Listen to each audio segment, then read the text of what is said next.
Oops. And then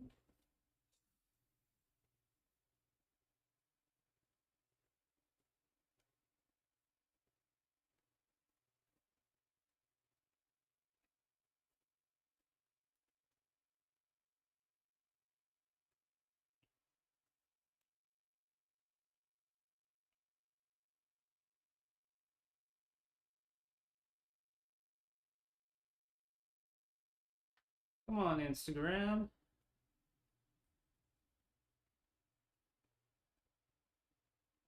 There we go. Okay.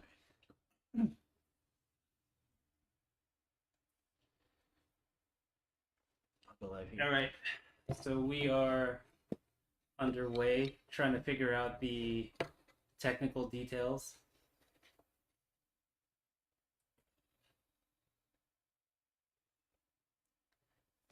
Doing two separate streams at the same time.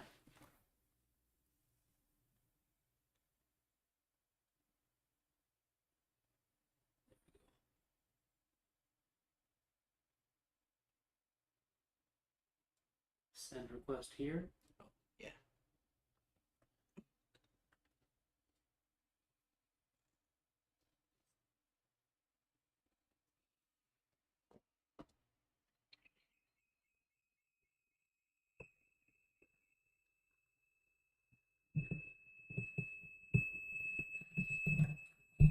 Whoa, hello. Just mute that. It's muted. I'm wondering if it's on this side. Yeah, it's on this side. What's it coming out of? It may be interference. It may be feedback.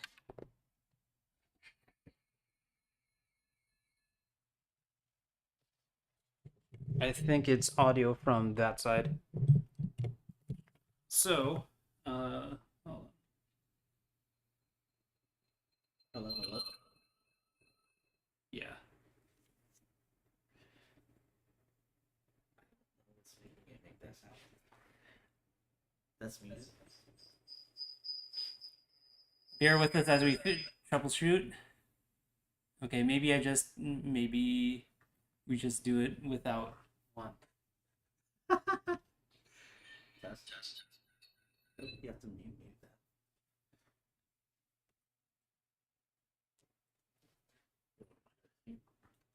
that. Test. Okay. Is the sound okay for everybody? Is it still making that sound? We have two mics going on all at the same time. Well, three mics in reality. One is muted off of my iPhone.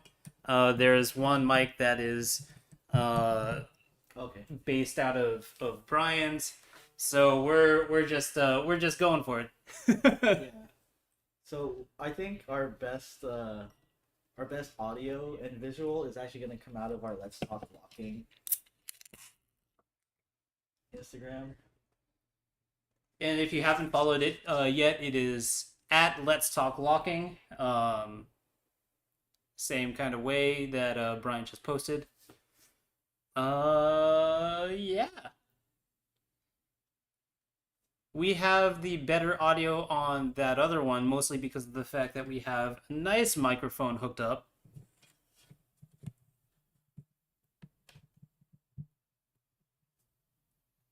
We'll see how this goes. Kind of doubling up with everything. So if any of the audio sounds kind of weird, please let us know. Yeah, please. Thank you for everyone for tuning in. I'm gonna pour Brian and myself a beer so we can kind of chat in detail, much in the way that we normally do. Except we're finally in the same place. We're finally in the same place. And it's weird because now we can talk over each other and make it sound like stereo, even though I know. Yeah, this is episode 10. This is the first time you're tuning in. This is Let's Talk Locking with Kai Star and Little B, where we just like to go over random topics within the world of locking. feel like we haven't done one in a while. We haven't. It was definitely in July. Before you went to Korea. Yeah. It may have even been in June, actually. Oh, that's right. Yeah. That's right. That's right. So right after the New York trip for the Get Lifted. Yep, and then we had the Korea and Philippines trip. So I was gone for a long time, and it kind of took us a while to get back on running these again. Cheers. Indeed. And cheers to anyone else who wants cheers. to drink with us.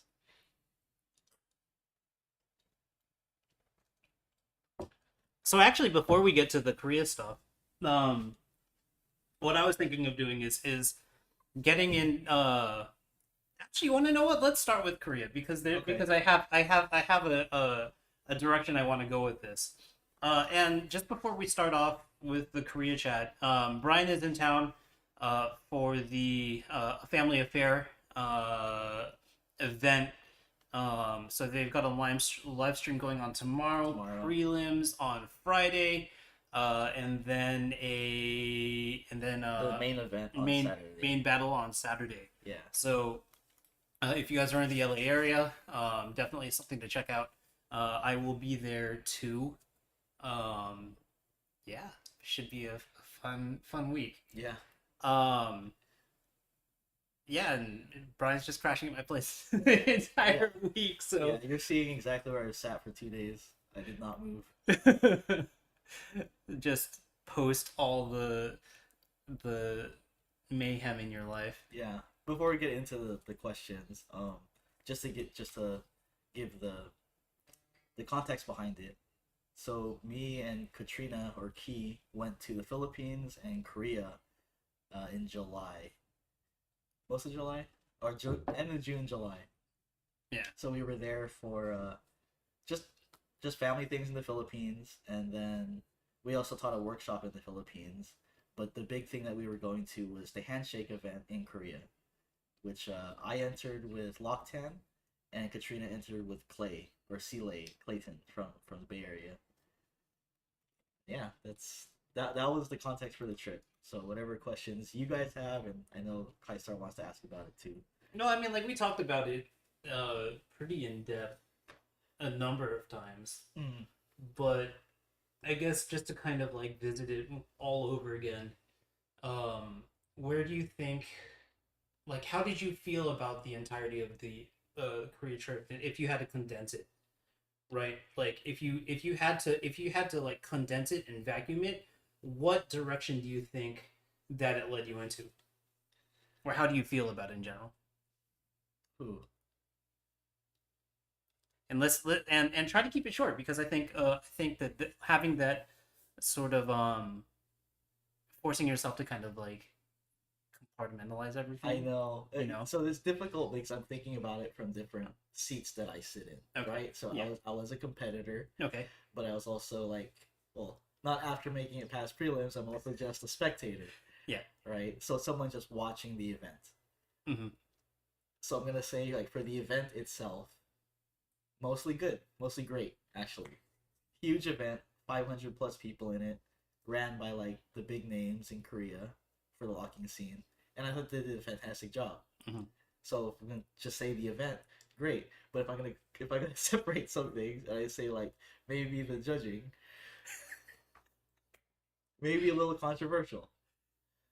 Definitely controversial. Yeah. Like, okay, so just as a heads up, the judging was from the Gogo family, so the two brothers and Papa Tony. There's always a risk of having very difficult judging going on when you have pretty much very similar outlooks between all three judges, and then also not having a lot of home country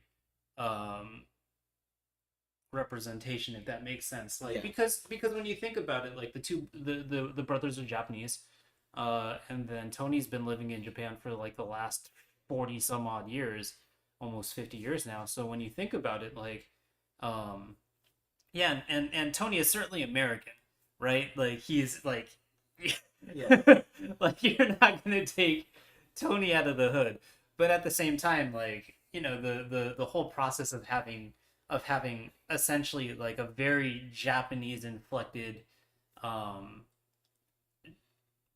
judging sense in Japan, yeah, or I'm sorry, in Korea, kind of puts it changes the paradigm, right? yeah. And also, just to be fair, like everyone entering competition these days, like, especially for this one, like me and Locktan, we knew who the judges were, Yeah, right? So we were already subjecting ourselves to whatever biases could come with that. yeah, So it's never gonna be like I'm not salty about things that happen to us, yeah. for sure. I just want to like put that context out there. Never salty about it. What's up, Con? I was hoping I'd see you in Korea, man. I think you were on a trip in either Europe or China at the time. But Handshake was great. Handshake was great. Yeah, we're talking for everyone who's just popping in. We're talking about Handshake in Korea, end of July, and Little B's experiences there.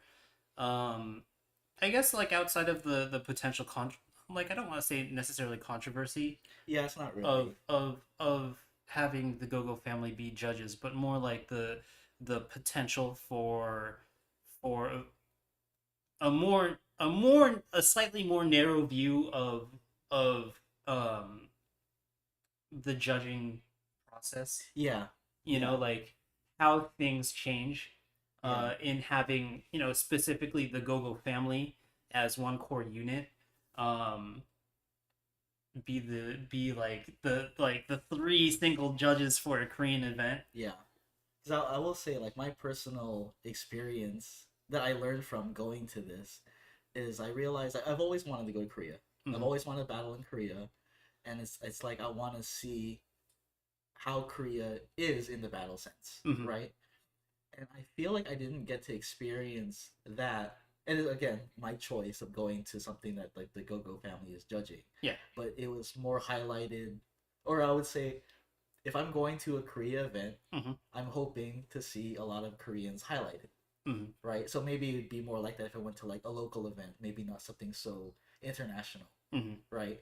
Because the brackets themselves, I believe it was like 5 Korean teams, 7 Japan teams, and Mm-hmm. then one from Taiwan, I believe. Mm-hmm. So just showing the numbers from the bracket themselves, not as much Koreans as I hope. Yeah. And that's just a personal thing for me to be able to see, like, this is who's on top today, Definitely. right? So this is just as a maybe advice for people who are looking to travel, like understand or ask yourself, what do you want out of it? Yeah. Like, if I travel to a place, am I really trying to get to know and be closer to and experience the locals, or am I going there for the international feel of it, right? Yeah. Because I think I went to Korea and I feel like I got blasted by both sides of like bits of Korea things, and then a lot of what the Go-Go family brings, which seems to be more of the Japanese flavor. Because there were a Mm-hmm. lot of Japanese teams that came through, and that's cool and all. That really is cool because it's similar to like when we had Hip Hop International in Vegas before, right? Like, I know a lot of people are traveling to Vegas. For me, it's just like a couple of states, and for me, I get to experience what I'm gonna know is an international experience in my home country. Maybe that was different for people traveling to Vegas from like Japan or Korea or something. So like Mm-hmm. maybe it's my turn to feel that side of it, where like maybe there was as much Americans highlighted at Hip Hop International, because that's also been the case. Yeah. A lot of the time. Yeah. Speaking of which, what's up, Yumi-san? Good to see you. Um, so on that segue, right? I think one of the things that we talked about in private was also, you know, given that at Handshake, we had a lot of Japanese representation there. I think that, at least personally, what I've seen in the Korean and Japanese, and to a fault, the Chinese and the Taiwanese. I would say more the Chinese than the Taiwanese. The Taiwanese have always traditionally kind of done their own thing. Um, but it seems like the younger generations of each of the Asian countries are beginning to kind of like coalesce into like having very similar styles, whereas before, like especially for our generation, like there was a really distinct difference in the way that each country danced, in the way that each country like communicated. Like there was like definitely different inflection. Yeah, even within America, different states had different approaches. Yep. Right. Even just the way that NorCal and SoCal navigated the dance was completely different. Oh yeah, even within SoCal, like even for myself, like being very different than say like the culture shock side of things. Speaking of, just gonna shout out Gunroll really quick. Gunroll, we are talking about a handshake, so good to see you in the live. But yeah, I mean, like just being able to see like the differences between um different countries, different regions, different areas, all having like all having different flavors, and then now we're getting to a place in the world where things are beginning to slowly kind of coalesce and meld and becomes kind of similar to each other, irrespective of which country. Like there's still differences, right? Yeah. But I think there is a concerted sort of like melding of the styles that we see as you get more Instagram, as you get more YouTube, as you get more internet in general. Yeah. And then the capability of people to fly a little bit easier than than what we had in our generation. Yeah. There's also a lot more emphasis on people being able to travel and teach privates. I think that's been a huge factor in things, right? Like you see a lot of the top dogs being able to do like major tours. Yeah. Right. Like I know like Khan's been one of those. They've been doing that a lot in like China and Europe. And I think that's really cool too. But I think the point that we're trying to touch upon here is we see a lot more of the countries blending the styles to kind of look a little similar. And it's more like, well, why is that happening, right? Mm-hmm. And is that something that we want to do about it? You know, like when I talk with Tosh, that's something that we like to touch in on. It's like I'm seeing the same flavor in a lot of different places. Mm-hmm. Is that a good or bad thing? And I think I know for like myself and for Unorthodox, it's kind of like when we see more people doing the same things, we see less individuality. Mm-hmm. And that's something that we're like, maybe it would be better if we could focus on individuality, right? Yeah. So I guess like in that sense then, like what is the emphasis on individuality then? Why do you think that that's important? For me, it's because I feel like the thing I'm following in what I learned from Don, which is like be yourself. Yeah. Right? And being yourself doesn't mean be your neighbor. Yeah. Like you can be yourself and still be collective. Definitely. Right? Like we see that in the lockers. We see that when we watch their videos. We see that when anytime we're lucky enough to see them together. Right? They're very much their own individuals, but they also function as a unit. Mm-hmm. I would like to see more of that. And it's not to say I didn't see that in Korea. Like I think that like the IP lockers, I thought they were fantastic. Like I felt that they were lockers. Like I felt that they were as a unit, as a brotherhood, but they also highlighted each other and took the stage for themselves when it was fit. Yes. Right? Same with like Brother Bin and Neil. I was like, you two understand the assignment. Right? And that was one of my favorite battles of the night too, just because it was just two teams, 4 individuals of very high level going at it. And I was like, in a lot of respect, which I really, really enjoyed. Definitely. So on that tip, any other teams from Handshake that you thought like really stood out? Maybe in terms of individuality, maybe in terms of overall skill level and bringing something to the table. Forgetting her partner's name, but there were the two kids from Hong Kong. They didn't make it past prelims, but I thought if they did, they would have smashed everybody. Gaga and her partner. I'm sorry, I can't remember the name, but they're very young. I think they're both like under 10 or something. But Oh wow! Like, those two understand. Like, I know that they're young, but man, the stuff they were bringing was like fire. Um, Hiro. Oh, who's Hiyori. Hiyori. Hiyori. What something that I'm just gonna like throw out there that I really enjoyed about Hiyori is that when Hiyori was younger, like what 13, 14, and even younger. Oh, even younger than that. Always had the older partner, right? Like kind of like, you know, this is showing the generation gap, and this is like the student is the person learning. This is the future. What I liked is that she did the same thing, but now she's in the reversed role, where she's like the older person. She's the older one, and being the mentor to the younger person. I love that continuance of what she came up in, and is like being about that, paying it forward. I thought that was beautiful. Plus, she's like grown up to be such an amazing dancer. Awesome, right? Like I would wish to see her more in like less of that role and see someone who's like more equal in that sense. Not so much student teacher, just to see, because I want to see like how she functions in that realm. But man, she really brought it. There's another Japanese team. I keep only remembering one. Sakura was one of them. I thought she was fire.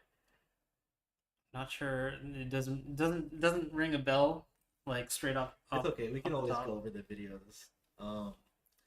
I think the most interesting battle though was the Go-Go Brothers, or sorry, GGB versus the Brother Bin. GGB family versus Brother Bin and Neil. Yeah. Which is online on the Handshake YouTube, but the one thing about it is that due to copyright, some of the music cuts out. Okay. So you don't get to see what exactly is going on. I'm not sure if that's been fixed. I doubt it's been fixed, because some of the things that I've DJ'd, that I've gone back to kind of see what, see how things went from like a spectator view. Those things don't get fixed because copyright is king. That was probably the most heated battle. Okay. And the whole building was into it. Well, what about it was electrifying?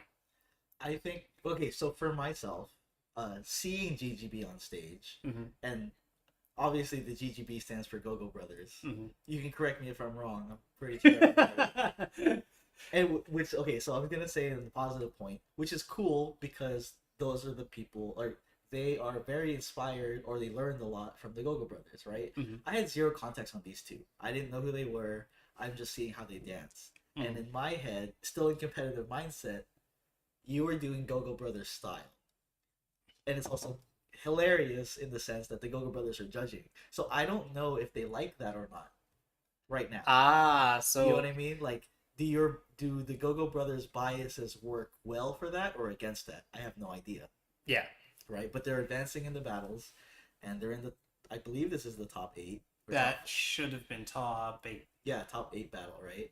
Top 8 or top 4? It should top 8. It should have been top 8, because the first thing, because what I remember is that the first things that were uploaded to Handshake was top 16, and then top 8, then top 4. Yeah. So I think a lot of people were in my position in the audience, being like, they are doing the Go-Go Brothers style, like down to a T, right? I still kind of find that funny, just because I think that's cool, but at the same time, it's like, again, if I talked about I want to see your individuality, I'm not really seeing it. But I am seeing that you're doing very difficult things, because I can't do Go-Go Brothers style, right? So I respect it. But in the middle of the battle, Brother Bin is going off, calling them biters. And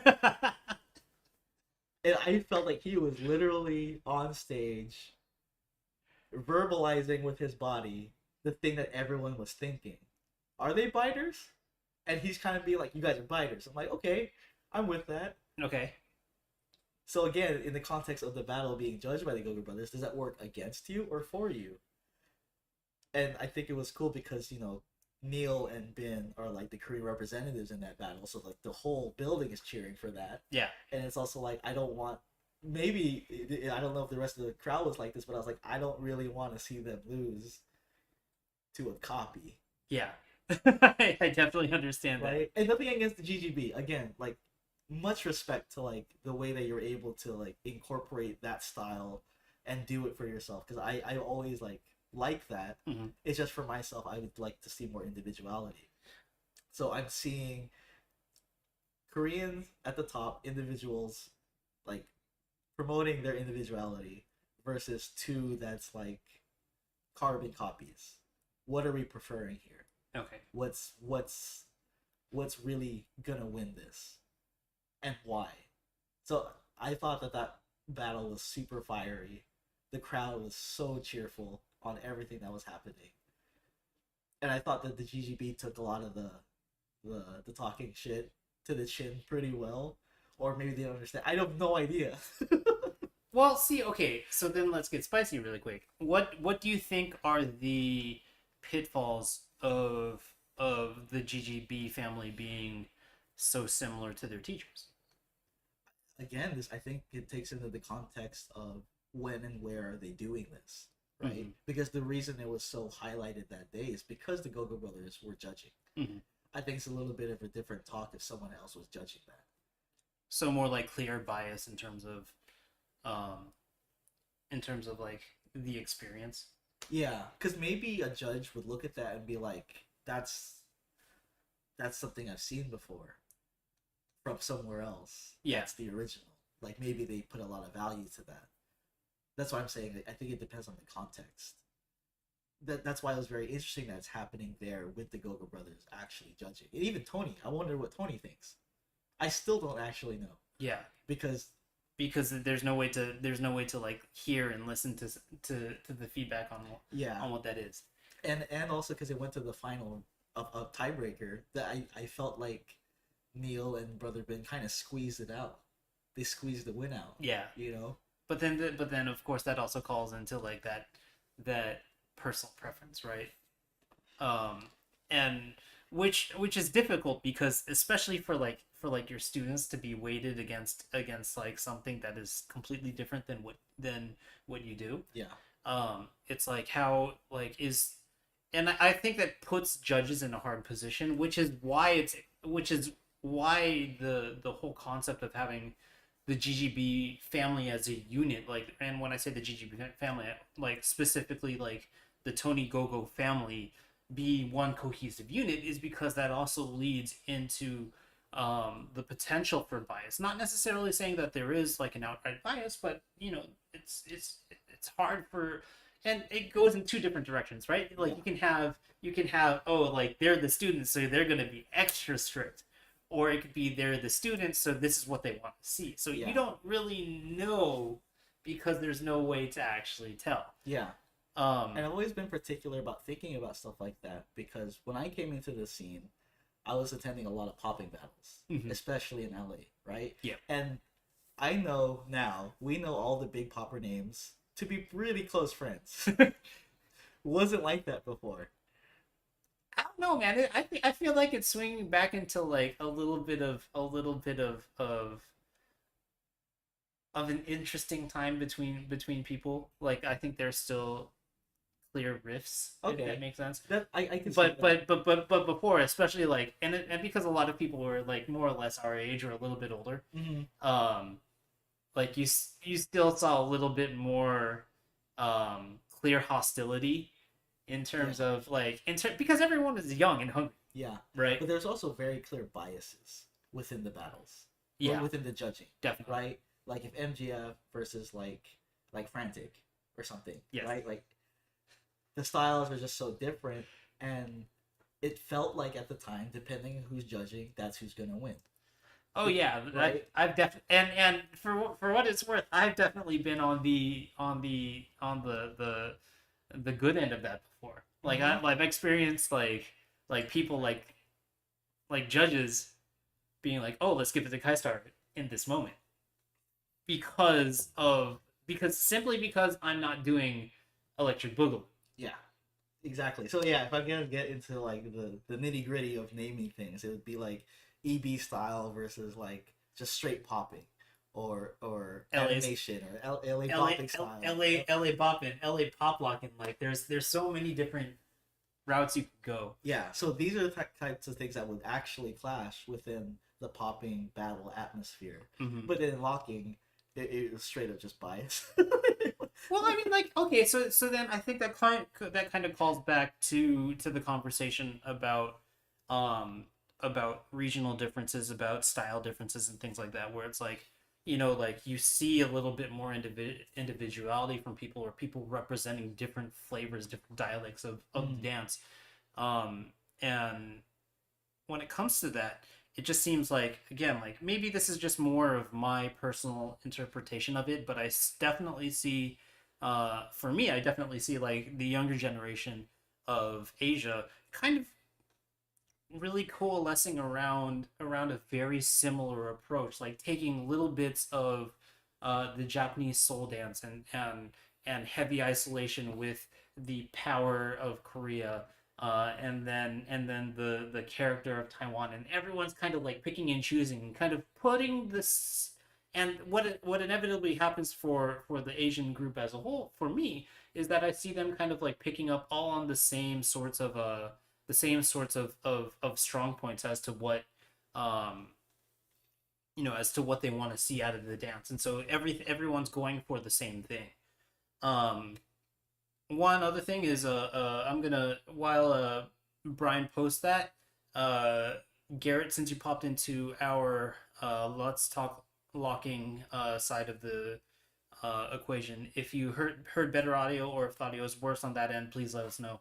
Oh yes, please. We're trying something new today. Yeah, and especially because we're in the same place. Yeah, we never really thought about how we would do this if we're in the same place. Yeah, this all kind of came together within the last hour. Yeah. But yeah, just to kind of like roll back is I think, especially now, you see like this kind of like coalescing of different styles, and in it, for better or worse, a generification of the Asian locking flavor. Yeah. Much in the same way that I also currently see a generification of the European locking flavor. Like a lot of different European countries and dancers from European countries, they begin to kind of resemble each other and pull from the same places where they didn't so much before. Yeah. Yeah. And that can be a good thing, that can be a bad thing. Yeah, we don't really know. I think it's just good to like point at it. And just notice it, because it is a point of conversation, right? Yeah.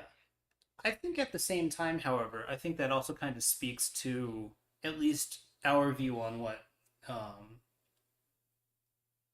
locking individuality means to the dance. Yeah. Though, right? Like, even within the lockers, they came from the same community. They all had significantly different styles. Mm-hmm. Whereas now we're beginning to see entire regions begin to kind of really resemble each other. Like the foundations are all the same. The approach is more or less the same. And so that begs the question, like, how much standardization is too much? Yeah, because that's something I didn't really get to dive deep in to see in Handshake. Like if it was a more local event, then I could see this playing out in a battle setting, right? Because then I would maybe I would see more standardization versus other standardization. I didn't really get to see that yet.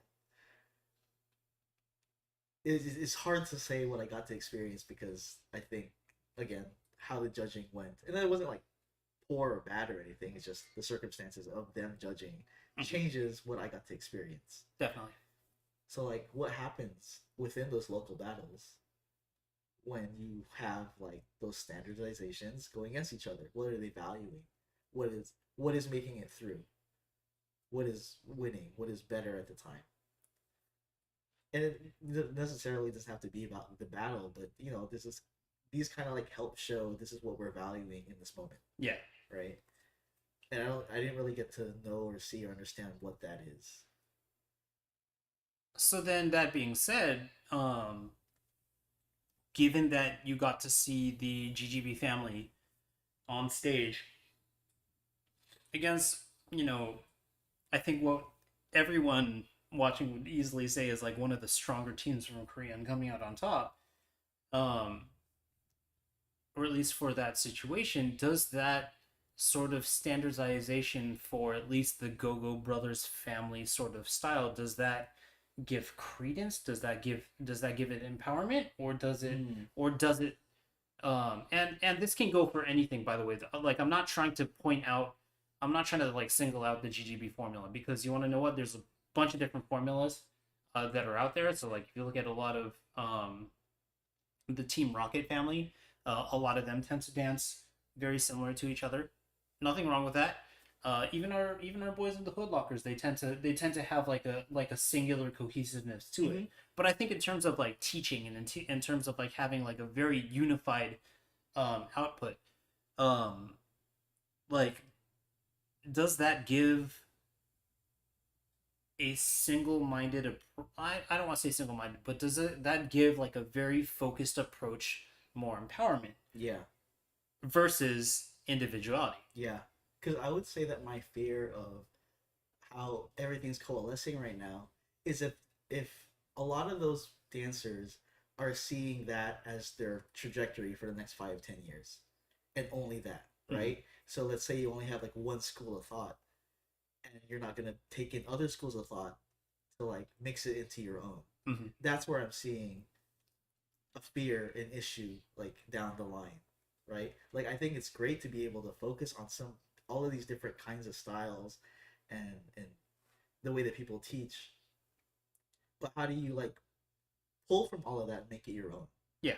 Right? Because there's a lot of value in the way that the Go-Go Brothers move and the way that they teach. Well, if you combine that with like the strength and speed of like Team Rocket, or like P-Lock in particular, right? What happens with that?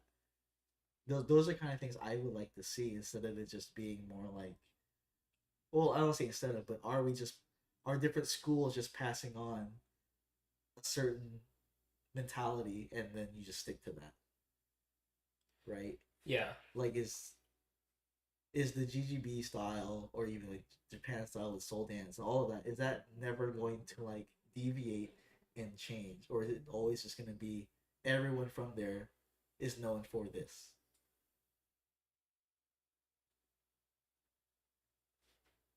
I think there's a lot to that, right? Like, because I think inevitably we being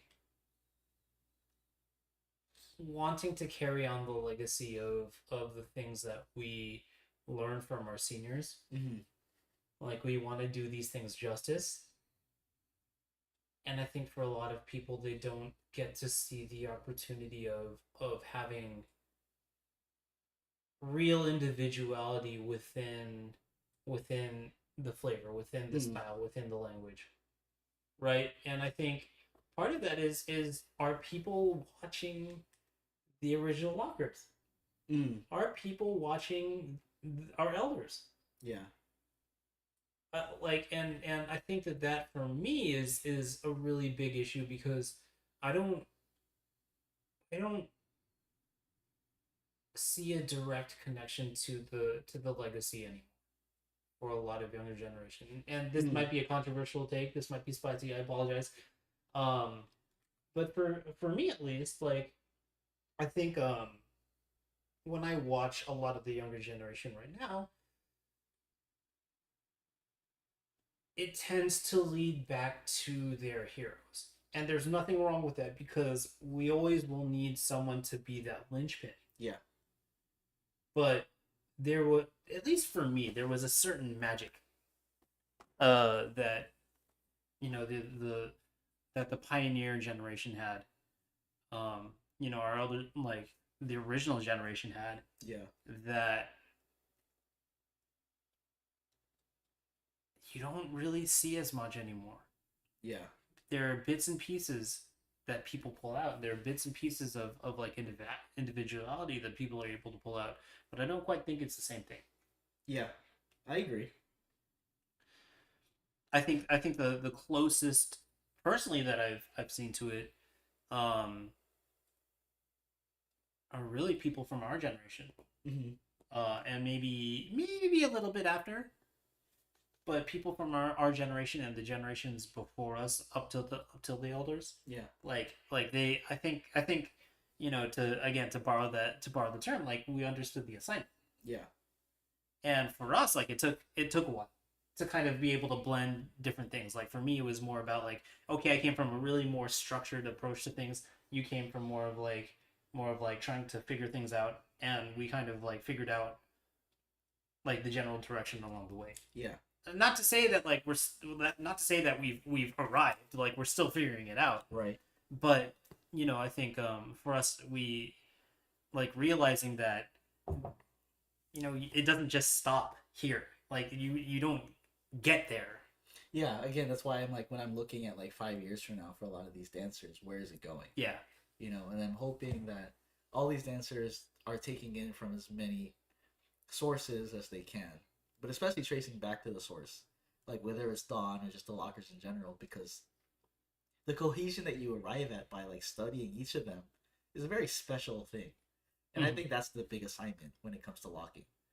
Right, like taking in from all of those resources of like the videos and what we know the lockers to be and how they perform together as individuals and together, and help cultivate that within yourself and your group. Because like it's very, I would say, one of the things I notice in Korea, and like there's a huge hands off to like Khan, right? But like the teachings of Greg pierce through many generations, which can be like a great, or like maybe a what else could have been, but like I think just looking at it, it's also pretty awesome. It's great that the way that he was able to teach originality kept leaking down to their students and then some. So I think that's really cool in the sense of like everyone's foundations are very strong, but then I've also just always had like a bit of a, I wish that we lost Greg too soon. Yes. That's what I want to say. Yes. Because I never got to meet him. Like me and Tosh were just talking about how every teacher goes through an ebb and flow of like, maybe I'll try teaching it like this. Maybe my students are going through something different. Now I need to like change the way I talk about certain topics, or even like Bruce Lee style, like you master this, throw it away. Like that kind of stuff. And I think that's something that I think a lot of the students from the Greg School of Things maybe didn't get to experience. I think yes and no. Okay, I wouldn't. Yeah, that's what I'm asking. I think for me as someone who spent time with Greg, it's like a yes and no. Yeah. I caught Greg on the tail end, before he passed. So I spent like the last 2 or 3 years with him. Being able to interact with him at that time. So I can't really speak to when he started again. Yeah. Like when he after all the Radiotron stuff, and after and having like the 4 or 5 year hiatus, like doing a little bit here and there. I think like for myself, I didn't really get to see the entirety of how Greg taught, but for everything that I experienced, like I think things were cohesive and made sense, and they were still kind of open-ended. Not everyone had the opportunity for that, and I recognize that. But I also think like when I watch, like, let's say the places that Greg really spent a lot of time in, like Sweden, Korea, Taiwan, like you see you see how everyone took stuff and ran. Yeah. Right. And so I think like for me that was also kind of the cool thing about watching Handshake as a whole, is because when you watch Korea, like they definitely have a very, very strong Greg influence, but so does Taiwan. Right. And watching IP Lockers, comparing that to the general populace of like the Korean landscape, like the Korean lockers, like it's still a very, very different approach, even though the start point is very similar. If that makes any sense. Not too much to me because I was never a student of Greg, Fair. right? So it's just, this is from an outside observer of like meeting a lot of Greg's students throughout my career. Got it. And also just thinking like even for Tosh and myself, like it took us over a decade to be like, to value something like Hambone, right? To see like, this is where Don's rhythm actually came from. Got it. How does that change everything that I've been about in teaching? So that's why I say like, there was a long process of being a teacher and being like, I missed something. I missed something huge. And those are the kind of, that's why when I say, like, even without meeting Greg, we may have really lost him way too soon. Yeah. Because to see a teacher also still be a student for him or herself. Of Definitely. Like, how do I change up what's now affecting me and my students? So because that's something, yeah, we were just talking about that earlier today. Like Hambone we never talked about it as like a critical deep part of the rhythm within locking. Because we didn't value it that way. It just, maybe we just saw it as something like Don kind of did, but we just kind of glossed over it. But now when we talk about our class, we're like, Hambone everywhere. So I think that was probably something that you talked about with Tosh. Yeah. On the phone. I was running out doing laundry at the time, so I didn't hear everything. But you know, it's funny that you mentioned that, mostly because of the fact that for me, I actually picked up a lot of, like, I didn't think about it in that same way, but I think I picked up a lot of that from Caboose. Yeah. Caboose does a lot of Hambone. Yes. Caboose does a lot of Hambone. And you were actually like one of my first like introductions to representing what Hambone means. If that makes sense. Like even just like the way you know, and like tap, like those kind of things that the lockers would do with each other basically is Hambone. Yeah. Right? And it's like, well, why are you doing that? It's like, we are on the same rhythm, or this is my rhythm. You got it? Yeah. Like that kind of stuff we just put any value to before. But now that that topic is brought up, it's definitely something that I don't see out of a lot of younger generation. Like a lot of people in the younger generation don't know how to effectively utilize Hambone. Yeah. In that same regard, even just watching recent battles, even the two-step is unutilized in the same way. This is true. It's very locker vocabulary based. Which is ironic, because when you think about the Leo walk, at its very, very core, it's a two-step. Yeah, and that's how I teach it now. I teach it as a two-step and hip isolation. Because and then you do it as a locker with locker timing, as Chaz would always say to me. Yeah. You can do anything, do it with locker timing. It makes it locking. I'm just gonna say this for anyone who's out there, and they're learning the Leo walk as the rock steady. It is incorrect. And it is important that we call it the Leo walk and not the rock steady, because the rock steady is a party dance. The Leo walk is a locking move that was created by Leo Williamson, Fluky Luke. We have to call these things by the right name so that we can pay the correct tribute, so that we can give these people their actual flowers. Yeah. The other one for us that we've been, even on this trip, that we talked about a lot is like, what do you call this? And a lot of people will still say the pace. The pace. Which is fine. But we are in this place now where we're trying to use the correct vocabulary. And we say it's keeping time and not so much just like the pace. Right? Because, well, we, again, for like me and Tosh and Orthodox, we're trying to make sure that we're going back to like, when we say we're teaching from what the source gave to us, it was keeping time. Like Don never called it the pace. I'm still like rocking the boat if like, is that's okay? Is there a difference? I don't know, but I just know that I never called it the pace before, and I would like to start helping correct myself. If that's something that vibes with you, to your students, keeping time. We are keeping time. I think for myself, I've also made the correction because and these are all things that, you know, we don't know. right? Yeah. Even as the younger generation, we're almost 20 years in, respectively, and we're learning something new. And we're always learning something new. So being able to make those adjustments, like we should always be willing to branch outwards and kind of fix the issues that we had before. Yeah. Right. I think it actually kind of traces back to when we're talking about like how you're saying a lot of people are coalescing to like a similar thing, right? Mm-hmm. Like if you look at like what the Go-Go Brothers do, maybe try to understand where it came from. Yeah. Right? Like why did it end up like their body type completely matches everything that they do. There's like nothing against that ever. But the way that they do like they're keeping times, the way that they like use their body language or like how they vibe with it, where did that come from? Where was like the sources of that? Well, I know a lot of it they're gonna like they're twins, they're gonna discover things on their own, right? They're not twins. Oh, they're not twins. What? Yeah, Ray is 3 years older than me, and you is 1 or 2 years older than me. Oh, I was learning something. They are not twins.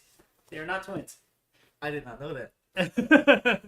Well, anyway. Yeah, I'm still saying that like you trace back to the sources of like why they had keeping time, why they had bouncing together, why they two-step together, and then the Go-Go Brothers themselves just kind of designed their own way they wanted to do it to look like each other, right? Where are the rest of us going to do that same homework for ourselves? It's kind of like where, like when you picked out that topic, that's kind of where I'm getting at for a lot of the newer students. Yep. When do we start doing that for ourselves? Yeah, see, I didn't know. Yeah, the brothers are not twins. I do have Luxley. Do have some people from the Philippines chiming in. We had a workshop. Me and Katrina did a workshop over there, which was really cool because Luxley is one of the few that came, and I know that he's someone who hasn't been apparently very present. So him coming back was like a huge deal.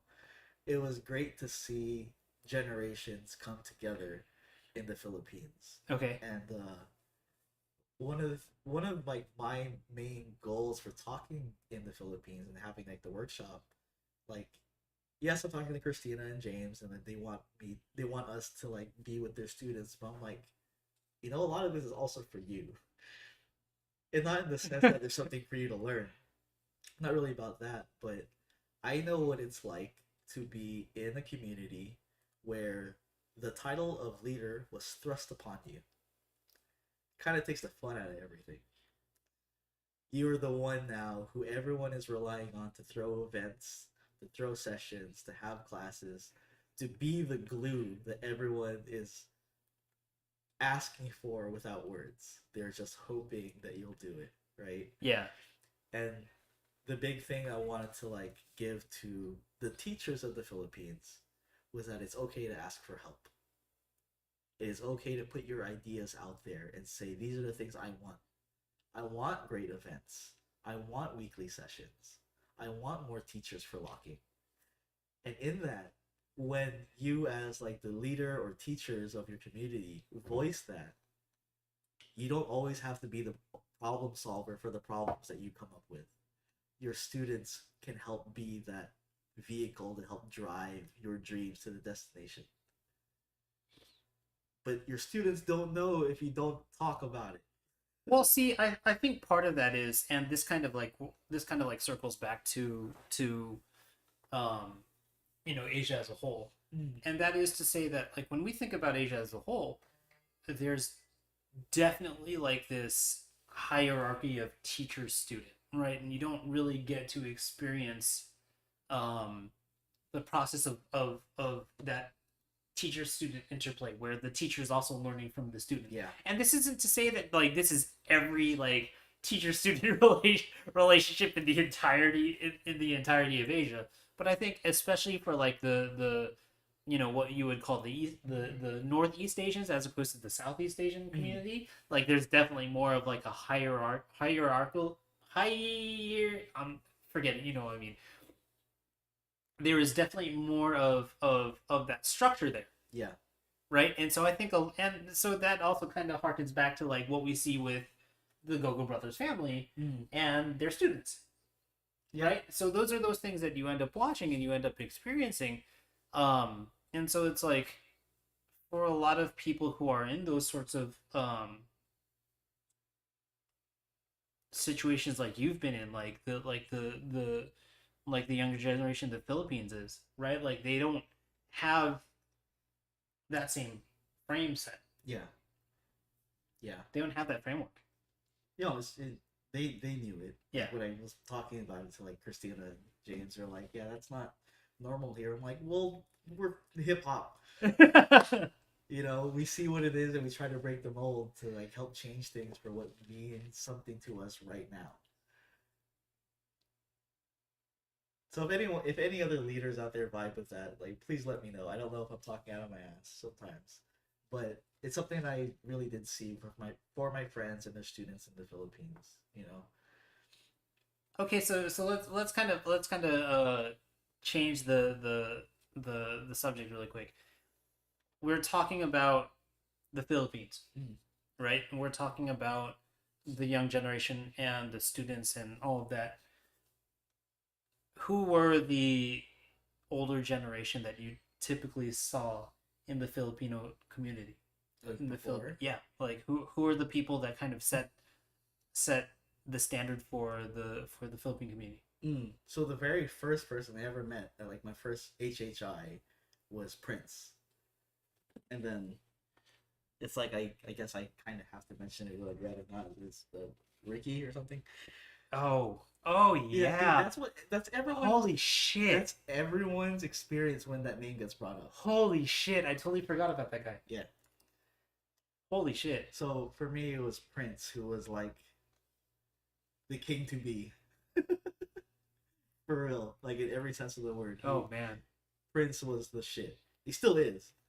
But he was, I think, the cornerstone for where everything dripped down from him, right? I know James was like learned from Prince, and everything that he taught and the way that he embraced the dance went down into all the students.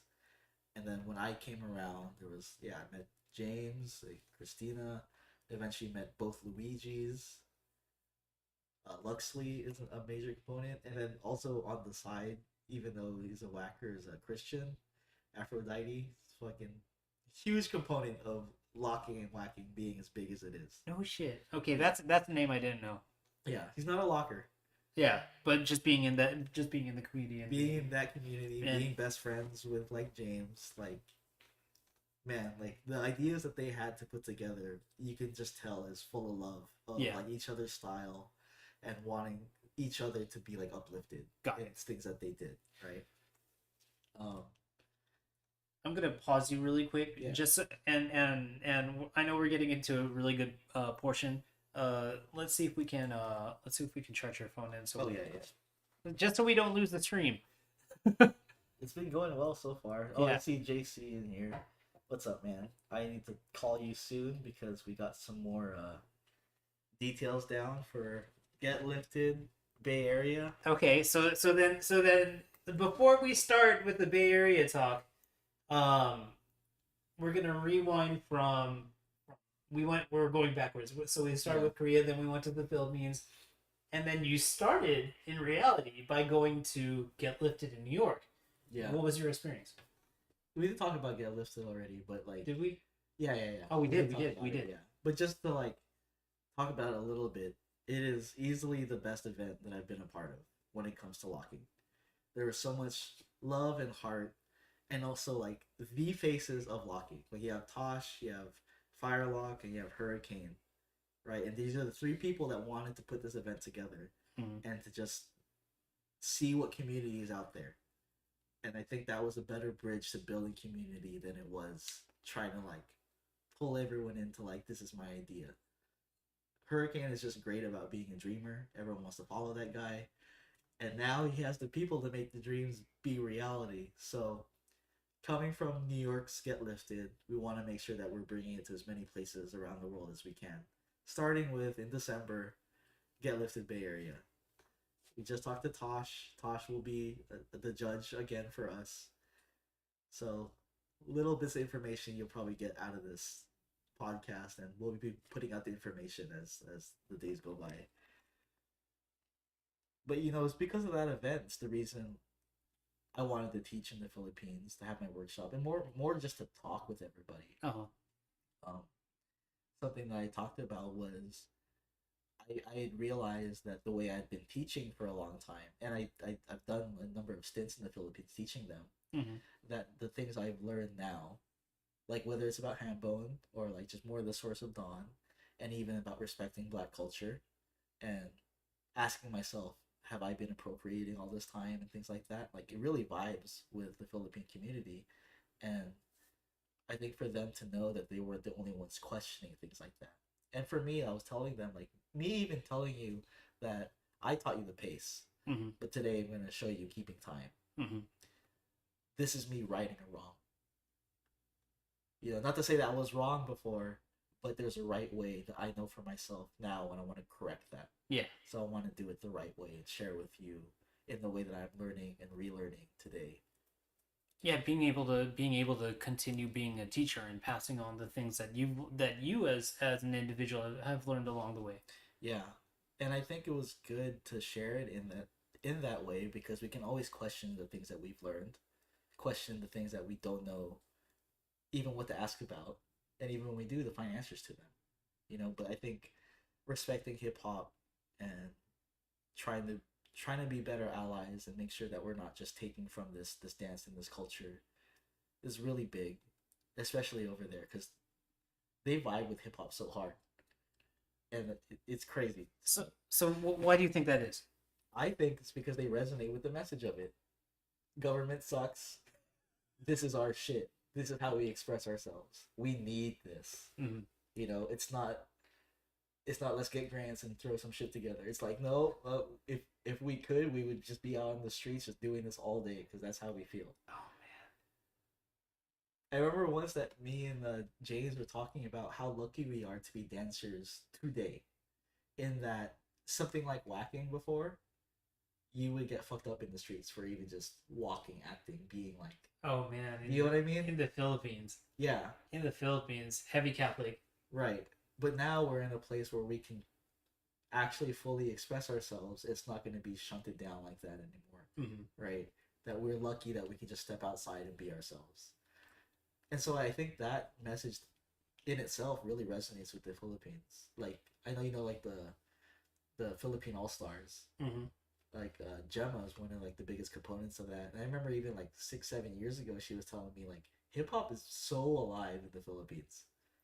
Like, hip hop feels like this is not a disrespectful thing, but it's just, she is like, if they didn't learn about hip hop, we would have arrived at the same thing. It's how it felt. But they have the outside components to be like, well, yeah, life is that hard. Life is rough, and we should come together, be a collective, be a community, and express ourselves through all the different elements.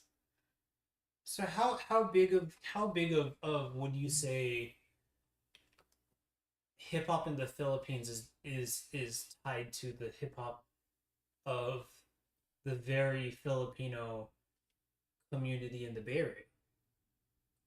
Because I think that, yeah, there's definitely a component where stuff ends up being somewhat independent, but being that, there's a sizable community of like a very tangible, I can't really, like, I don't mean it in like an OG kind of way, but you have elders of hip hop, from the Bay, spanning back to like the late 70s, and even for my generation, like Shortcut, I hope you get better. Yeah, man. But think about that, like Hubert, Short, right? On the DJ tip. I think D Styles is also Filipino. So I think this would be a better question for someone like Christina, but my observation of it is, let's say like I was a 90s, like 2000s baby, right? And I see someone like Hubert. I don't say to myself, I want to be like that. I say, I am that. Yeah. Do you see the difference? Yeah. And I think that's something I know I can value just being Filipino and Filipino American. That it's like I was never trying to emulate something. I just saw someone else already doing what I want to do. So it allows me to kind of explore that for myself. And it allows the individuality instead of me emulating and being like a hero. The biggest reason why I ask that is because I think that there has to be some sort of correlation, because you know that there are a lot of people that go back and forth a lot. Yeah, right. There's many more that don't, but yeah, I get many more that don't. Yeah. Many more that don't. But I think that there is still some sort of overlap, or even your relatives that come from the Philippines to the States, even to visit, and they experience something and then they take it back a little bit. Yeah. And just the snowball effect of being able to share those specific things, because I can tell you, like, from a lot of my older Japanese friends that used to come, like, in the 80s when Japan was like rich and had a shit ton of money, and they'd just like fucking go everywhere. Like they came here and they took back so much. Now, that doesn't necessarily mean that they relate, right? Like, so there's elements of where these cultures have some sort of overlap with each other. And I think, like, the Philippines is and I don't mean this in a bad way, right? But it's not the most well-off country, right? And so there's the haves and there's the have-nots. Yeah. And more often than not, a lot of the people who are experiencing what hip-hop is all about are the people who don't have a lot. Yeah. And that's why it resonates. Whereas with a lot of my friends that are older that came from Japan to the States, they were a little bit better off. Yeah. And so they did. So the aesthetic of hip hop really resonated, but the message and the spirit of hip hop doesn't really resonate. Yeah. And that, I guess I'm gonna kind of branch out at the same time. And that's to say that, like, when we think about hip hop, like, I don't look at West Coast funk culture as necessarily being hip hop, if that makes sense. Okay. I think it lives in a different world. Yeah. Okay. You could disagree, and I only say that because the found, like, the approach, like, they come to the same place. Yeah. It comes and it coalesces in the same place, but I think the start point is a little bit different. Yeah, no, I agree with you. And I think a lot of people don't know to value that even within the West Coast culture. Yeah. If you're looking at it from the outside in, right? Because those are really big aspects of why the dances came together, and like what they came from. Like, you think about like MGF or something, like Kid Boogie and stuff, like very different upbringing than just being like what people see as hip hop. Yeah. Right. It's very interesting. Like, the core, like, I would just say that the core values of what people in LA held were different than the core values of what people in New York held, because the landscape is different, the attitude is different, the language is different. Yeah. The proximity. Yeah. Like, LA is big and spread out, and you have to drive everywhere. And so a lot of, like, the relationships that you had between all the older generation was like, who had a car, who didn't. Yeah. And so with New York, you could hop on the train. Yeah. So I think, like, those sorts of and I think that those sorts of, like, little mundane things end up really shaping what our individual approaches are. And so, like, when I think about hip hop, like, I don't necessarily view hip hop in the same dichotomy. But at the same time, like, it comes to the same place. It's like we are looking at we're looking at cultures that are trying to, like, really survive again in the face of like poor government or classism or racism or different aspects of culture and society that make things more oppressive than not. Yeah, just even for the fact that, like, art is not very valued in America as it is in other countries and states. You know, like, even just like looking at the Olympics, like, I believe they're able to have break-in because they really value having artistic things and wherever they can push it. Specifically Paris. Paris pushed for having the Olympics have breaking. And then the people who really kind of organized and got the ball going was Renegade and Storm. I'm not gonna go. I don't want to go into that. We're not gonna go into the Olympics. There's been so much garbage about that. It's probably better for us not to go down that. 100%. I do not want to touch that. But just again, to my point is that in America, the arts are not really valued or promoted or pushed from the government sense, right? And places like Montreal, I feel a lot more. In places like Paris, I feel it a lot more. And so, like, people who carry the value of hip hop were able to receive support for that. And I think it's very huge. We didn't get a lot of that in California. Yeah. While we're on the topic of Canada, like, shout out to the Vancouver Street Dance Festival that happened. 2 weeks ago. 2 weeks ago. So there's that. There's a couple of things coming up. We have Summer Dance Forever. Summer Dance Forever in the Netherlands. Yeah, we have Jote at the end of this month in Montreal. I heard there's like a 2-on-2 that Kim is judging for I don't know what the word they use for it, but like more inexperienced lockers. Novice. Yeah, novice or beginners. I'm not sure what they called it, but they have that coming up. It's been pretty active for events this year, surprisingly. Yeah, but I would say like I would say that you see a lot more support for communities to be able to do this kind of thing outside the States, which is really sort of sad and ironic considering that a lot of the things that we do come from here. Yeah. Even within like the LA community, I mean, like now like again, shout out to the LA Locking Lab. Even though he's not technically a part of it anymore, but Al, Zuse, Kyle, if you're still here in the chat, Garrett, who was part of it for a little while, but the drive from San Diego is oppressive. Yes. Nico. So there's a lot of but everyone is down to have SoCal as a whole kind of push really hard, and it's been very, very inspiring to see. Like now we see like Keely of the Groovaloos is back in SoCal in LA, and so it's kind of really cool to it's not kind of it's really cool to watch like all of these like all the people that were my elders like Flowmaster and Keely like step back in and begin to be a part of stuff. Yeah. I would say like my big shout out to like the LA Locking Lab is the performances they've been putting out. Boom Chakalacas. Because that's what I've been saying has been really missing within the locking atmosphere. We just need more performances. That's the kind of stuff we want to be able to refer to if we want to like be inspired or learn. Yeah. I think it's the best place to showcase it. The battles are not always. That's when I like to like highlight the battles. That's more on the individual level for the winners of that day. Yeah. But when it comes to like performances, that's the kind of shit you do with your homies. Figure it out in your garage, put it on stage. That's what people should be learning. Love that.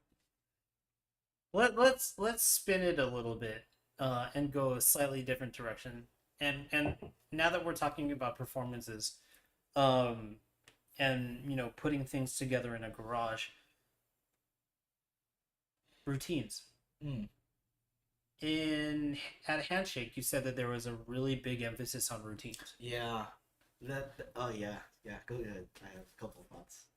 Well, I mean, like, I just wanted to kind of get your thoughts on things, good, bad, ugly. Yeah. I'll tell you first from like my personal experience with Locktan.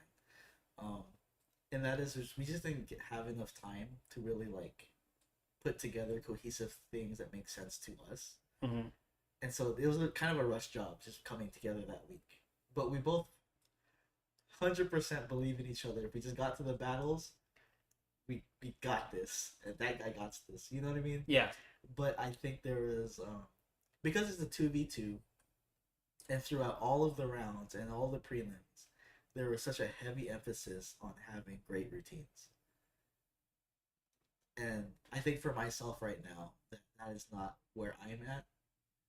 unless like I really do it with like someone that like we just churn stuff out because it's fun. Mm-hmm. They a lot of the people that were winning were churning stuff out because it was work and they worked hard, which I man mad respect to that, but it's not the way that I function unless I have like, and I believe this for anybody, like your partner needs to be like your fucking soul brother, partner, sister. You know what I mean? Because like when I first got into this, I really liked there were so many 2v2s that we were watching at the time, right? Oh yeah, everything was 2v2. Everything was 2v2. We were watching Kilty and Bosch, the Go Go Brothers. Was Jeremy's partner? All the battles were 2v2s. All of them. Like Jeremy Gemini. Yeah, Jeremy Gemini and like what was it? It was at the time Old School Night was also still 2v2. Yeah. Just Debut was 2v2. B-Boy Summit was a 1-on-1. Freestyle Session 2007 was a 2v2. Yeah. So again, this goes back to like you as an organizer. Why throw a 2-on-2? And I'm not questioning Handshake. Yeah. Right. I'm not questioning. I'm questioning organizers in general. Why are you throwing 2v2s or group things? Are there groups that you actually want to see go against each other? And I feel like you can't name 8 groups. Don't do it. Because you're just going to have a friend with some other acquaintance or dance friend, and that's what they're churning out. You're not churning out friendships here. You're not seeing like 2 people known as a crew put something on the table like this represents us. This represents coming together the week of. And I've seen way too much of that. I've been a part of that way too much. I have a question though. Is that necessarily a bad thing? No, that's what I'm saying. I think as an organizer, like pinpoint why. Mm-hmm. Maybe I want to see more crews come together, so I'm gonna continually throw 2v2s, 3v3s to push the partnership aspect. Yeah, so that people know, like, hey, this is kind of a. If you want this to be important, there is a place for you to bring this. Yeah. Maybe you don't have it, but here is a place that you can go cultivate it. Right? So, like, if I throw events, let's say I throw, like, a group all-style event, I want to make sure that I can name who I think would be in the top 8. Because those are the teams I want to see go against each other. These are, like, when I imagine, like, parties in the 90s, yeah, you hear about, like, Jedi Mind Tricks, or, like, the Jabberwockies, or, like any of, like, the breaking teams in like, the Bay Area. And chatter happens at these parties. Who's better? And yeah, you can have it at the party, but, like, for some of them in it, like, we'd rather have it maybe on a grander stage. Yeah. Or in a place that makes sense. Like, we don't want to take up this party to fucking throw down and see who's better. So let's have a place for it, because the chatter does matter.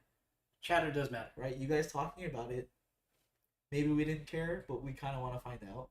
Or we want to prove whoever right or wrong. And so, like, if I threw events, that's the reason why. Yeah. So, and again, there's nothing against, like, having 2v2s or, like, group things, but just why do you want them? Why is it important that we feel that the current atmosphere has this, right? So it was interesting seeing a lot of routines. And when I say individuality, I think you can also see that in 2 people in a routine, right? This is me as individuals creating something that only means something to us. Do you feel like you saw that? I saw that primarily from the IP loggers. From the IP loggers.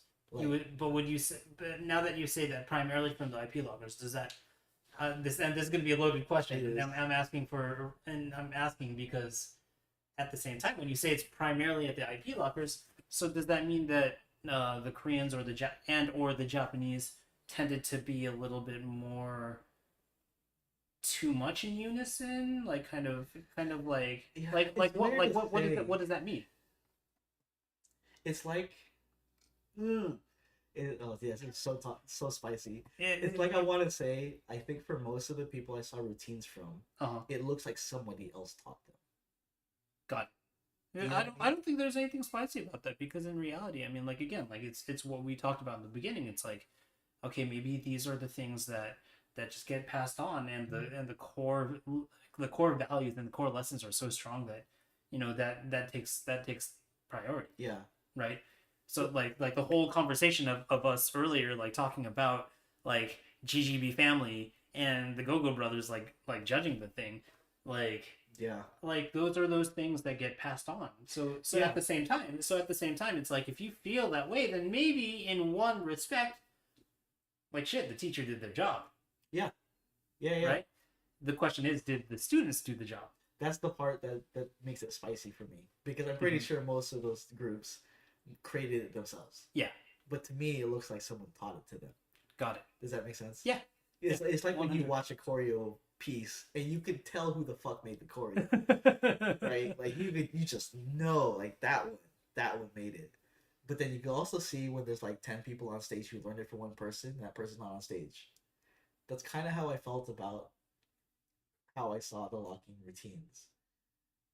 And I actually still don't know. This is also me putting in the question, what do I value in locking routines? Mm-hmm. And I think it's very different when it comes to a battle, or like when it comes to performance. Right? Yeah. I'm not actually sure what you guys should be showing when it comes to 2v2 routines. Not right now when I think about it, I'm not sure. Well, because when you think about it, even within like the LA community, Bay Area community, we've had a lot of 2v2 battles. So this bears the question: is that something that could be visited at something like Get Lifted? Maybe at some point, but right now we're focusing on individuals, right? I think it's easier to like think about as like when we talk about in like literally individuals. When it comes to like the battles, I want there to be, again, more conversation from the organizers of like, we would like to see more routines based on this. Mm-hmm. I don't know what that is, but like you guys can decide that. Yeah. Right. I just feel like I saw a lot of, man. Is it weird? I feel like you could write down what the routine was. No, so I think that in itself is both a good and a bad thing. Yeah. Right. Yeah. Because like that means that you have a standardized vocabulary. People can understand the assignment fairly easily. Yeah. So maybe you do up, lock, roll point, Scubot hop, Skeeter Rabbit, right? Exactly, and you have that continuity, and anyone can pick it up, and anyone watching who has the proficiency is able to pick it up that much faster. Sure. But at the same time, does that open it up for individuality? Well, I'll also say it like this, as I didn't get to be on stage, but like me watching that happen to me, am I watching that being like, oh shit, like do our routines match up to that? Or am I just waiting for this routine to like go by? Are you just doing it because we're supposed to do it? Yeah. So you just have something together? Or is it like, this is like, when we finish this, the individual part is the icing on the cake? And the reason why I ask about something like Get Lifted in context of this is because when you think about what you guys are going for with individuality, is, at least for me, when I watch routines, like when I see a 2-on-2, I want to see the interplay between the two dancers. Yeah. And so you can still have that, in my opinion. Like, we can still have that in the States. Yeah. Like, we can still have the conversation even between the two dancers that are dancing together. Yeah. Whereas I think what maybe this is just me paraphrasing for you, and maybe me saying the spicy stuff here is at least for me, when I was watching a lot of the routines that were part of the battles, that part of the prelims of what I saw, a lot of stuff just looked like it was routines that people were able to put together for the sake of just doing the assignment. Yeah, and that's what I mean. Yeah. Yeah. And when you think about that, it could be a good or bad thing. You could have some really cool routines as a result. But does that actually mean that the two people are communicating with their own individual styles, with their own individual flavors, and being able to put together something cohesive and cool? Or is it just a routine? A routine. That's what I'm getting at. Like, it'd be hard for me to say that there was something super memorable. Yeah. Of like, I need to watch that again because that was tight, as opposed to like, I'm gonna skip through this so I can see something interesting. Yeah. That's kind of what I mean. And see the funny and I think the we're at a place in routines, right?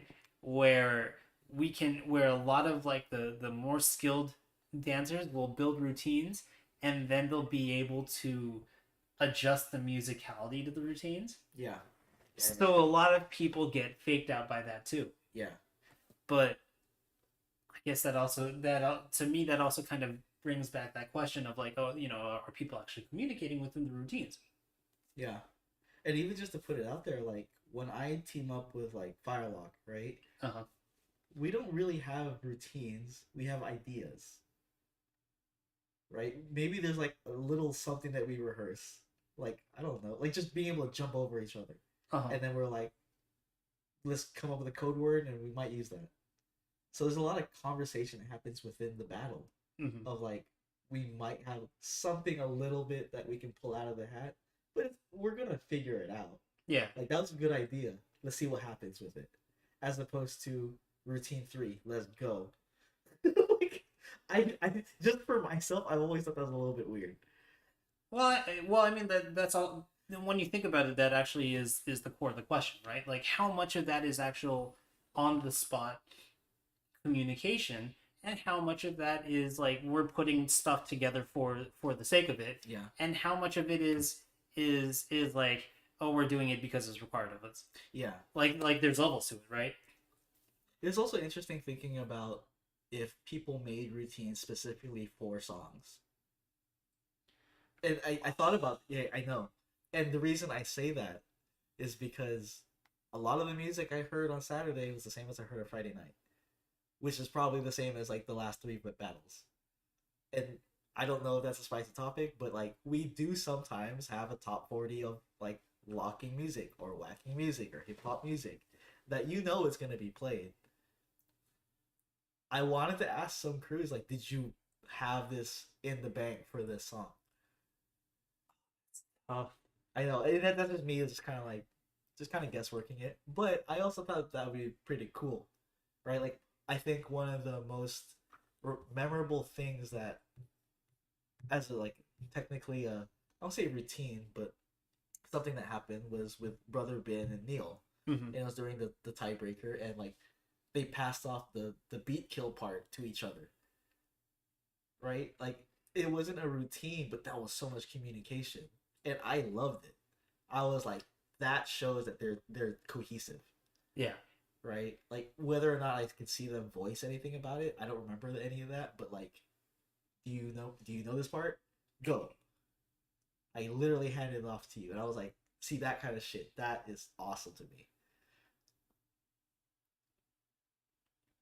Man, now I gotta go back and watch these things. Yeah, but I also think it's a good idea. It's a great idea, and I think that also just speaks to the ability of or to the chemistry of the dancers that are involved. And I think that also kind of like harkens the question, right? Like, when we think about individuality, what of individuality also involves high levels of communication? Yeah. Right? Because we don't necessarily, like, we definitely see high level locking, but we don't always see high levels of communication. Yeah. And that can take a lot of different forms, right? Like, it'll show itself on stage. And I've been lucky enough to experience that with a lot of my partners. I've had over like 60 partners. Like, I wrote it down. We haven't done anything. I know we haven't done anything. No, anyways. When I wrote it down, I had like 40 at one point. This is like 2013 or something. That's wild. I know, it's fucking crazy. But that's wild. There are the times where I'm like, I know that within like our partnership, within that battle, whether we figured it out, we have little things like prepared beforehand, like you can just feel it. Like, this is us right now. This is us being ourselves in the moment. That's crazy. And I love those things. And that's what I want to see more of when it comes to like group or 2v2s or group battles. Right? Even if it's like your routine, maybe I want to see you highlight the other person's power move. Yeah. Like, or the thing that they're known for. Like, things like that show the cohesiveness and synergy. Yeah. We're having some technical difficulties on the Let's Talk Locking live on. Oh, maybe that stopped for some reason. That's it's fine. possible that it's still. Oh, it did. That one stopped. It's okay. Oh well, whatever. Yeah. We're still figuring out the technical difficulties of all this stuff. Man, I kind of miss having 2v2s in the States. I do too, but again, I would want to be able to name even just the top 4. Yeah. Of like teams I want to see in that. It's hard to really kind of like get a grasp of like a top 8 of singles. Yeah. Of people who would actually enter and compete and try to go for it. Yeah. Because there's no continuity of entrance. Yeah, that's why I say it's an important conversation now, because if you want that in like a year or two, we just got to start throwing them now. Yeah. Like, don't have high hopes of like they're going to be like 8 great teams, but just start showing like this could be something we want to do something really big later down the line. Are you prepping for that?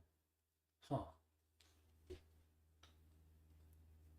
It's definitely something to think about, and especially like looking at Get Lifted towards the end of the year. Yeah.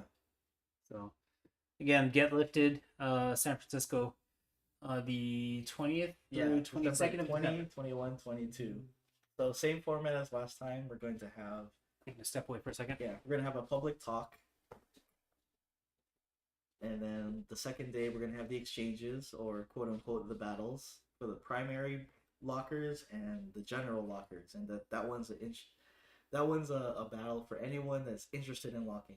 You don't have to be like, professional at it or anything. Like if you do another style but you've been learning or you just want to show up and do it, we welcome you to that. And the last day is workshops with Tosh, and we're going to be hopefully having it with Unorthodox also teaching. So I know it's right before Christmas, but this is our Christmas present for the Bay Area, I suppose. Yeah. There's a lot of other events coming up in the Bay Area. We have Flowers Workshop this weekend, actually. Clayton has been doing a great job of hosting a workshop plus a party every month since I believe like May or June, and he's continuing it on. And Flower is the teacher, and you have Dennis Infante and Lars both DJing at the party this weekend. So if you hear about it, or you heard about it here, but go check it out. They have a really fun party. I'm okay. Do you want to wrap this up soon? Yeah, we've been going for a little while. Yeah. So are you guys are also going to be doing the I know you were talking about it just now, but so you will have the regular like experience locker. Yeah. And the general locking bracket. Yeah. Really fun. Which is something that I think like if you're watching and you're on the fence about whether you should enter something related to locking or not, do it. Have fun. Yeah. Like the whole point isn't to win or to kind of like put yourself out there in a strong way. It's to kind of experiment and have fun and see what you take from it. Yeah, and we're really trying to move away from calling them battles, and we call them exchanges, because like Hurricane recognized that that's something that's been missing within the locking atmosphere for a long time, and it's just 2 people exchanging in the cipher, and not just like who's coming out on top. We're trying to help make conversations within that, and everyone gets to be part of it. So that being said, right? I know that you said we're gonna wrap up really quick, but did you feel like you saw communication in Korea Handshake? And this isn't necessarily something that goes on the judges or on the organizers, but when you talk within the battles, when you think about not necessarily just the battles, but also communication within the partners, communication between the stage and the audience, or even within the audience to the audience.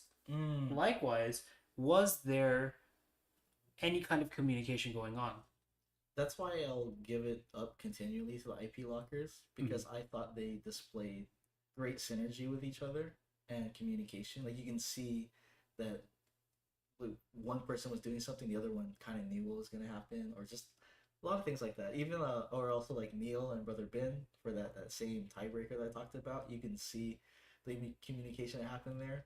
The funny part about miscommunication happening there is Brother Ben calling them abiders and going like ham, and Neil is like the kindest person in the world, and being like, "Are they? Is that okay?"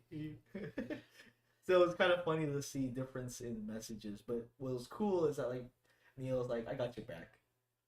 I think that's hard though, because when you think about it, like that could backfire so hard right in front of like the Go-Go Brothers family, like in front of the actual family. That's why I think it was interesting, because we don't know how that's actually going to play out. Yeah. Right. That's why I think it was really cool.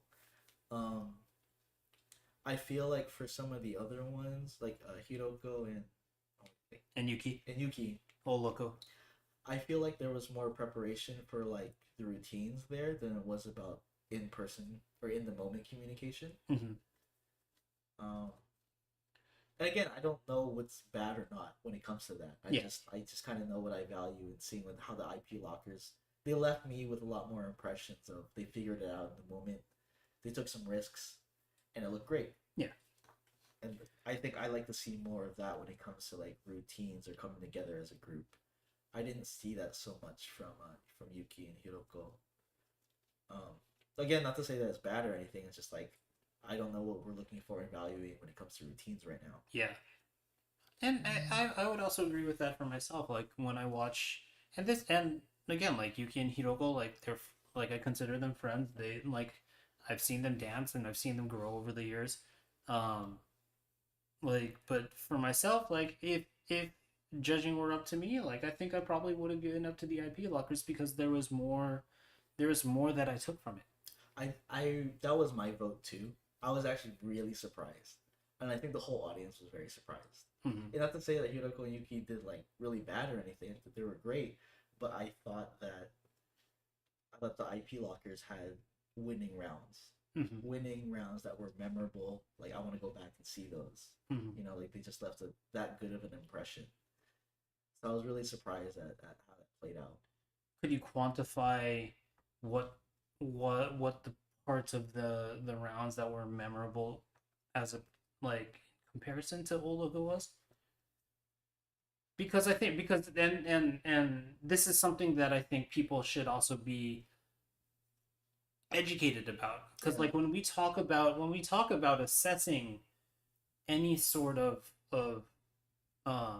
dance contest or performance or things like that, like there's the aspect of enjoying it as a spectator, and then there's also the aspect of trying to understand and judge things effectively, which is part of, and we can reference this back to the Olympics and things like that, where we have to have a strong vision for what judging looks like. And so in that regard, again, I'll kind of bring it back, was like what was the thing that you thought was memorable? What were the aspects that were memorable about the IP lockers rounds versus Ol Loco? Yeah. So I will say I think this is a topic that we should actually watch the video and record and talk about it so that we can actually have the context there. Mm-hmm. But just going from memory, I felt that the IP lockers played with like the audience more. They had a conversation with them. You can see that they were like bringing them into it or throwing the energy back out to them. I believe it was the same round where like he had like the handkerchief or like the tissue. So things like that were just kind of like memorable and playful and fun. I saw them take up the stage more and like play everyone that was on stage, the judges, the opponents, the crowd. Where I in the opposite side, I kind of felt like Oloko just kind of like went at the competitors. It was just kind of like standard like competition. Yeah, so it wasn't completely memorable for me of like, yeah, this is taking the cake right now. Yeah. Right? Because it's the finals. Like I kind of want to see all your energy can come out, everything that you prepped or everything you want to find out in the moment. Yeah. You know, and I kind of felt that more from the IP lockers being super comfortable on stage, of just being themselves while being dancers. Yeah. I can say that for myself. I tend to be more of that focused quote unquote battler. Mm-hmm. But I think that sort of being able to appeal and communicate with the entirety of the crowd is something that a lot of our elders hold in high regard, because when you talk about what Greg taught, when you talk about what Tony Basil talks about, when you talk about what Alpha or Demita talk about, a lot of them are about the performance aspect of it. A lot of them have a really strong emphasis on being able to perform, and that's not necessarily like taking anything away from the dance. Yeah. But it means that you are being able to put something out that's just bigger than what you normally are. Yeah. I don't know why I thought of this just now, but you know how they have quote unquote soul dance, right? Like, I think the way that I want to view like why I don't value how soul dance is coming out right now, is because I feel like when I do those steps, because I don't even want to call it soul dance. Like, when I do those steps in a place in New York or even places here in LA, like in a club, it gets people to dance with me. When you are doing soul dances, are you getting anyone to dance with you? Because I don't really feel that. So I don't even feel like please dance with me come out. I feel nothing come out. And so that's why I feel like some of that falls really flat for me. Whereas the IP lockers, they can just stand there and smile and it's like, yeah, you're feeling yourself. I'm with that. Yeah. Do you see the difference? I'm going to say something really, really spicy right now. Okay. To me, the whole process of watching people do quote unquote soul dances in events looks very masturbatory to me. Like it looks like dance masturbation to me. I get that. To me, also just talking from a locker's perspective, it feels like filler. Yeah. It doesn't feel like people are invested in the actual steps, because when you look at what they are, soul dances, or what we consider soul dance to be here in the States, they're party dances. Yeah. They are social dances. It's exactly as you said earlier. It's stuff where we are trying to dance with each other and not at each other. Yeah. Or also just not like feeling it before I do the actual dance. Yeah, I think that also really bugs me. Is like, did you learn it just because it's another move? Yeah, I don't see. Yeah, I even like a decade ago, I heard Richie talking about that. Right, I think he could have like verbalized it a little bit different or used better like examples. Because he was a very blanket statement, like you don't mix soul dance with locking. And some people took like a lot of like they were kind of hurt by that. Yeah. Right, but I was like, I get it.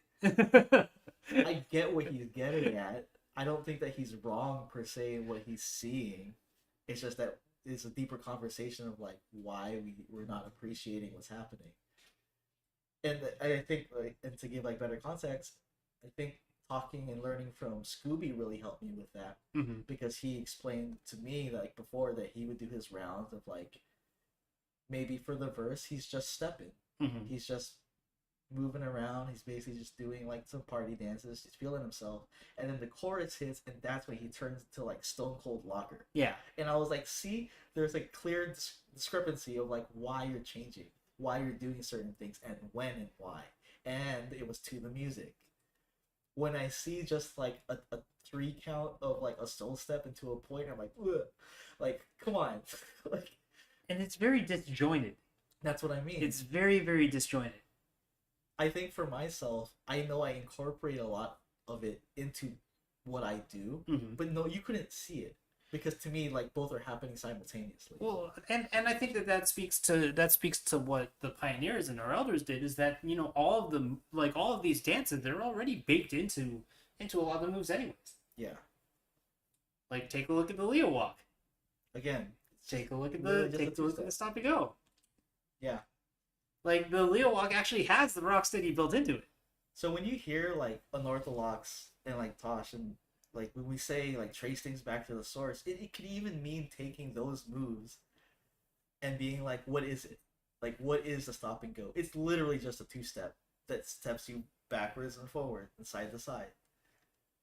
You just change it. Why did lockers adapt it to the way that they do it? Mm-hmm.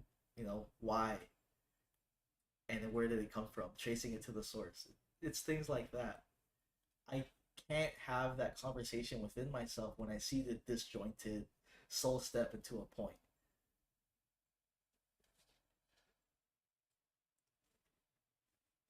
There's not really it's crazy because for me there's not really much more to say beyond this, because it ends up being a very self-fulfilling prophecy of like, okay, well, do you learn the soul dances? Do you learn the party dances? Yes, you learn the party dances. Yes, you learn the soul steps because the context is there. Yeah. You have to learn how to do these steps in order to realize that, hey, this is a part of this. Yeah.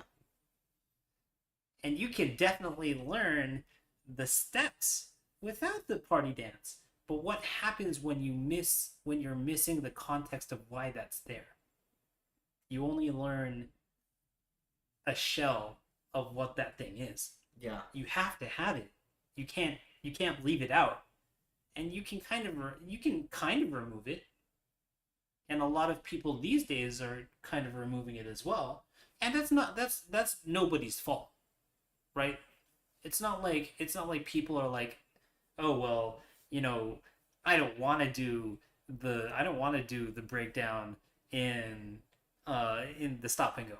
Right? Yeah. I don't think people are like actively thinking that. But when you think about how the moves are done, like there are things that you end up missing, or there are little miscommunications where you prioritize different things just because you learn them from people. Yeah. But you don't necessarily understand the how or the why of where this stuff came from. And the context is so important. Yeah. I think it's like, we've said it before on this, but it's like, are you a locker or are you a dancer? Or where do those things meet? Yeah. And I think the more you trace things to the source, you will arrive at like combining them both. That you're not just a locker, or you're not just someone who's just doing steps. These all come together. I complain about it quite a bit, but in Japan specifically, a lot of people call locking lock dance. Mm. And yeah, technically the vocabulary isn't totally wrong, but I think that it's, as you said, like, are you doing it or are you it? Yeah. Right? Like, because I don't think we do locking. Yeah. We are lockers. Yeah. We are Campbell lockers. There's a distinct difference. Like, we're actually doing it. Like, this is a part of who we are. Yeah. And this is part of the language of how we express things. Whereas, you know, there's the thought of like, oh, I do this thing, or I changed the language specifically. Like, I'm going to throw out a roll and a point because that's what lockers do. Yeah. You know, like that comes back to the individuality of things. Like, to kind of wrap it up and put things full circle, is like, what is that individuality? Like, who are we? Yeah. I would love to talk about this topic more, and to have either like us giving examples or like watching video examples, because I think that's one of our next steps of like, yes, we can actually have a lot of conversations about this, but there's a lot of people in the seats of like students who are wanting to learn, and the visual aspect is really important, right? Because a lot of what you say makes sense to me because I'm a locker, and I know there's some people like, even like maybe as poppers or whackers, who like maybe they understand, but it'd be nice to have the full context of being able to really feel like they understand you. Yeah, because I get it. Yeah. Right, but I know that we're also in a place of like needing to communicate it, teach it, and yeah. So maybe we could figure out how to do like some video things that we talk about it. That would be a lot of fun. Yeah. So with that being said, if anyone has any questions, that's in the chat. I know there's not a ton of currently active viewers on, but you know, like, just we're going to continue talking about these things. I think we've always been pretty straightforward with with where we come from and where we see stuff going, where we would like to see stuff go. Yeah. And I think I think if anyone who is still kind of like towards the end of this video and everyone's like looking in like thank you, first and foremost. But I think one thing is that we have these opinions because we've spent time in the communities, and if you don't really understand how or why we got to the places that we got to, like, reach out. Yeah, like, your questions really help because we can't really. It's hard for us to see outside of ourselves sometimes. But yeah, I think we can wrap it up here. Thank you guys for watching. This was probably like 2 hours, I think. Hard to say. Oh yeah, for sure. I'll see you tomorrow. Gotta figure out time, I think, or a place, but I think we're looking for like somewhere in between that 5 p.m. to 8 p.m. time period. And then after that, I think we are probably gonna hit up the pre-party. Did they advertise that the warm up. I didn't see that anywhere. So it's listed as the warm up because it is technically not a part of AFA. Oh, okay. Okay. But resident DJs, Rock Swift, of course, JP Creative, Korean Abdul Jabbar, and then there are 2 guests, one of which is OJ, aka Originist, which is his old name, super dope artist, and then there is another DJ whose name is slipping my head right now, so I apologize. But yeah, I think we might be visiting that for a little bit. Okay, yeah. But yeah. Cool, and we should hopefully get this on again on a weekly basis again, now that we've kind of started up. Still trying to hash out the Twitch and Instagram and computer side of things. It's a little bit trickier than we thought. Yeah.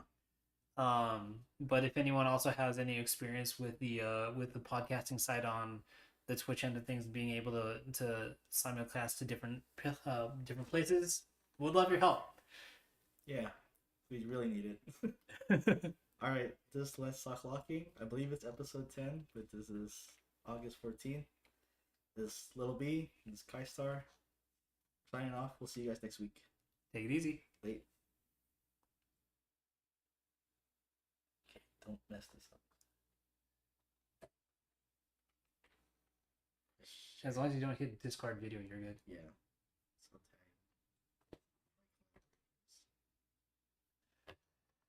tired. Ooh. That's a good chat. Yeah. Got a lot to talk about. It's been so long. No, right? Holy shit. Did you follow that many people? Yeah, I just kind of went with what it was giving me. And I was like, well, these all sound like lockers, so sure. Goodness gracious.